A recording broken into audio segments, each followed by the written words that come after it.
Now in this type of problem, we need to firstly find the total resistance. So in order to find the total resistance, you have to ask yourself, what can I simplify first? So it's important to see how things work. So you follow the current here. If I follow the current starting from the power supply, see that the current is going to go down here, and then at this point it's going to split. Okay, so as soon as it splits, it's a parallel circuit. In this branch here, I'm going to have another split, so it means I have two branches here. And in this branch, I have two resistors here, one after the other. And that's the key, one after the other. So once you're in that branch, you have no choice, you have to go through the two resistors. So it means these two resistors are in series. And here at this point, your three branches are meeting again. So it means that this resistor here, see, you have no choice, you have to go through that resistor. So, what's that mean? It means that these two are in series. Then, this group here is in parallel. Then, everything else is in series. So, I can kind of draw that same circuit again.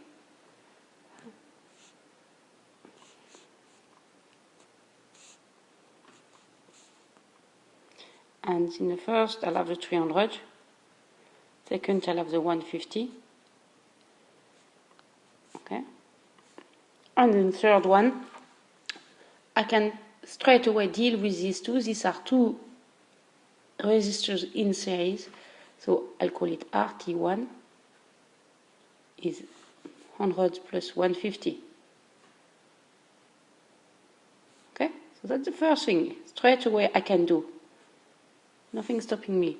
Nothing else I can do to start with until I have these two sorted. Okay? So this 150, 100, yeah, can be replaced by one resistor of the value of 250 ohms. Now that I have that, you see clearly these three here now are in parallel. So now this time I'm going to use the parallel resistor formula. So I'm going to call it RT2 because this one is RT1. So RT2 is 1 over 300 plus 1 over 150 plus 1 over 250. So I calculate that.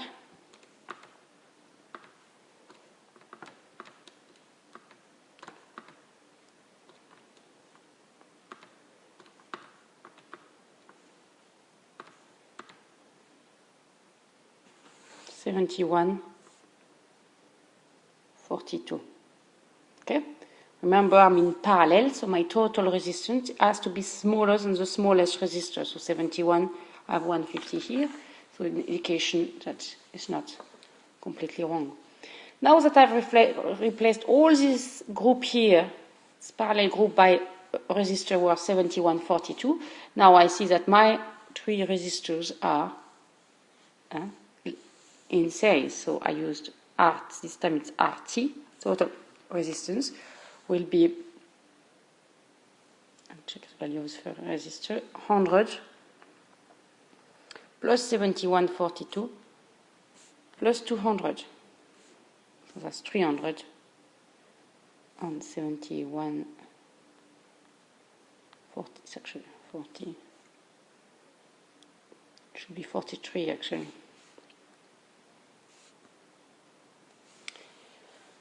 No, so that's it. So I have now the total resistance. So if I know the total resistance, I go back to my circuit. At the moment I have all of my resistors replaced by 371.43.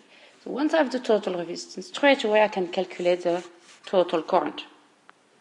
IT is equal to Vs over RT. This is valid in series and parallel. It's always the same formula. So 10 over 371.43. So 10 over 371 point. So that gives me 26.92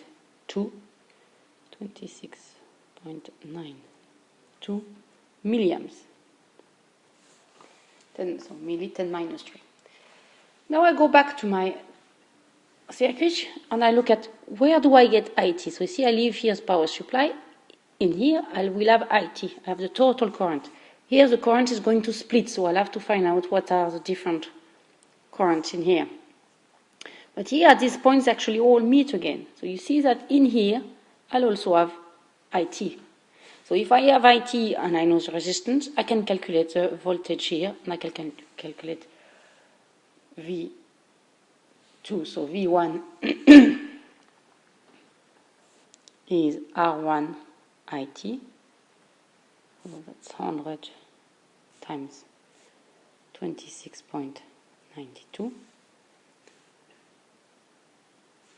That's 2.69 volts. And V2 will be R2 IT, which is 200 times, so 10 minus 3, I went straight here. It's 10 minus 3 because of the milli. To 10 minus 3, which gives you 5.38 volts. Okay?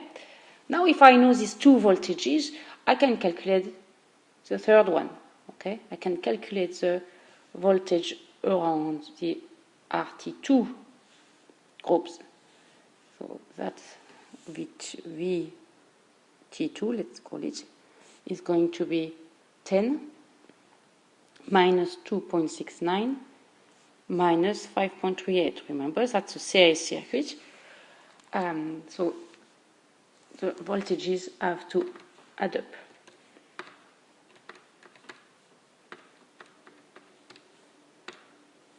That's 1.93 volts. Yes?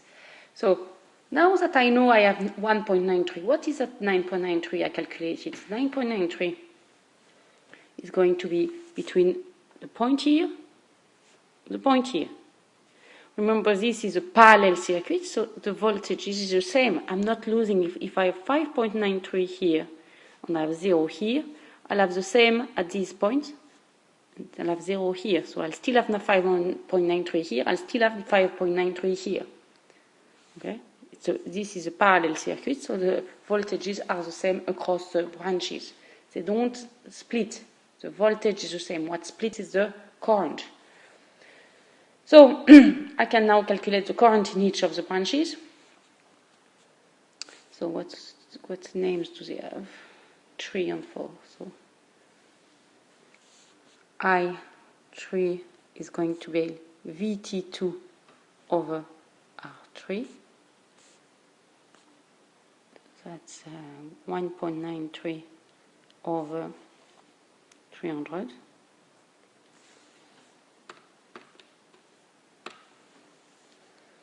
That's 6.4 milliamps. I4 is VT2 over R4. What's the value of R4? 150.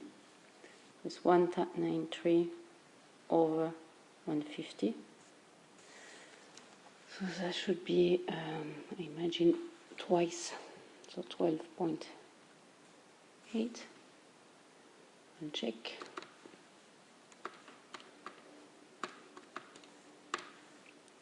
12.9 milliamp.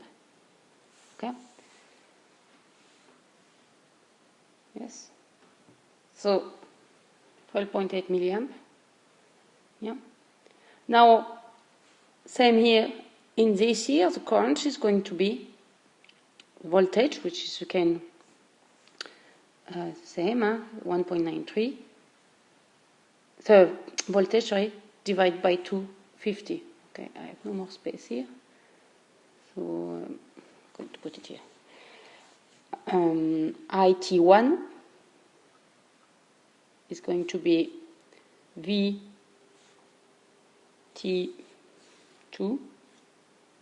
over VT2 over RT1.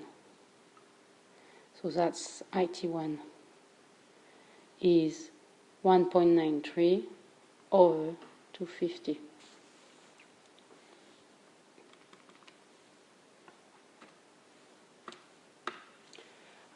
Find 7.72.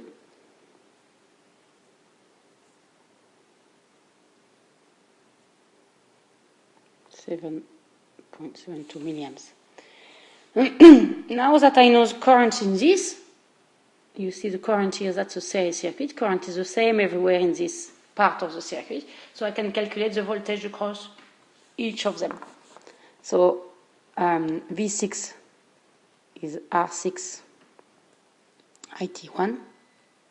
Okay, so V6 is going to be 150.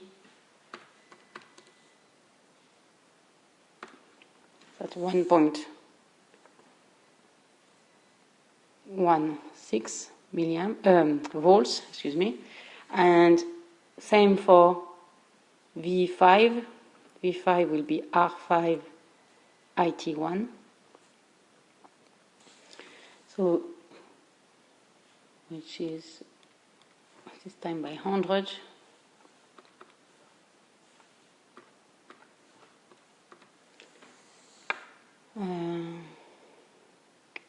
No, the problem here. 7.72 10 minus 3 times 100. Okay, so V5 will be 0.77.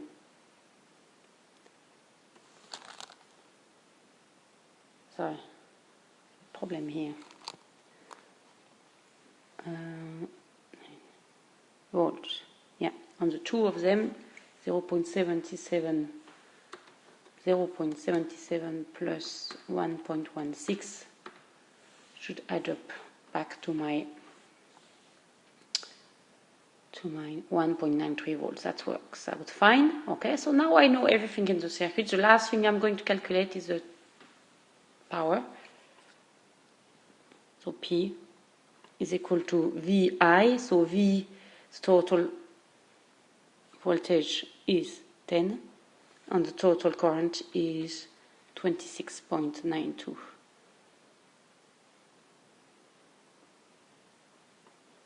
Then minus 3, of course. Okay. 10 minus 3.